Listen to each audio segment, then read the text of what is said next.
एक वक्त की बात है, एक राजा था जिसके दो बेटे थे।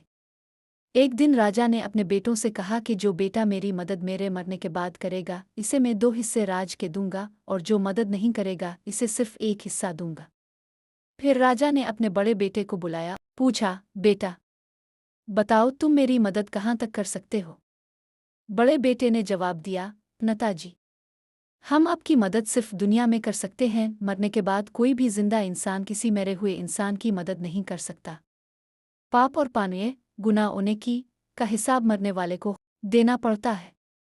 फिर राजा ने छोटे बेटे को बुलाया और पूछा, क्या तुम मेरे पाप और पानीय का हिसाब दे सकते हो। छोटे बेटे ने कहा, हाँ मैं दे सकता हूँ। ये सुनकर राजा ने कहा, ठीक है, तो मैं अपनी राज का 2 हिस्सा तुम्हें देता हूँ। फिर कुछ दिनों बाद राजा का इंतकाल हो गया। छोटे बेटे ने ऐलान किया कि अब जो हमारे पिता के पानीय और पाप का हिसाब देगा, मैं अपना सारा राज और दौलत इसे दे दूंगा।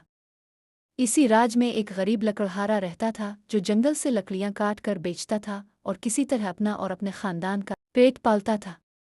वो अक्सर अपनी किस्मत पर रोता था क्योंकि कई कई दिनों तक इसे पेट भर कर खाने को नहीं मिलता था। जब लकड़हारे ने राजा के बेटे का ऐलान साना तो इसने सोचा कि अगर मैं राजा के पानीय और पाप का हिसाब दे दूं तो मुझे राज मिल जाएगा। ये सोचकर राजा के बेटे के पास गया और कहा, मैं राजा के पानीय और पाप का हिसाब दूंगा। राजा के बेटे ने कहा, ठीक है। फिर जब राजा को दफनाया गया तो इस लकड़हारे को भी कब्र में डाल दिया गया और सब लोग वहां से चले गए। कुछ वक्त बाद जब फरिश्ते आए तो उन्होंने लकड़हारे से पूछा, तो यहाँ क्या कर रहा है। यहाँ तो सिर्फ मारदे आते हैं, ताव तो जिंदा है। लकड़हारा बोला, मैं एक गरीब लकड़हारा हूँ, जंगल से लकड़ियाँ काट कर बेचता हूँ, तब जाकर हमें कुछ खाने को मिलता है।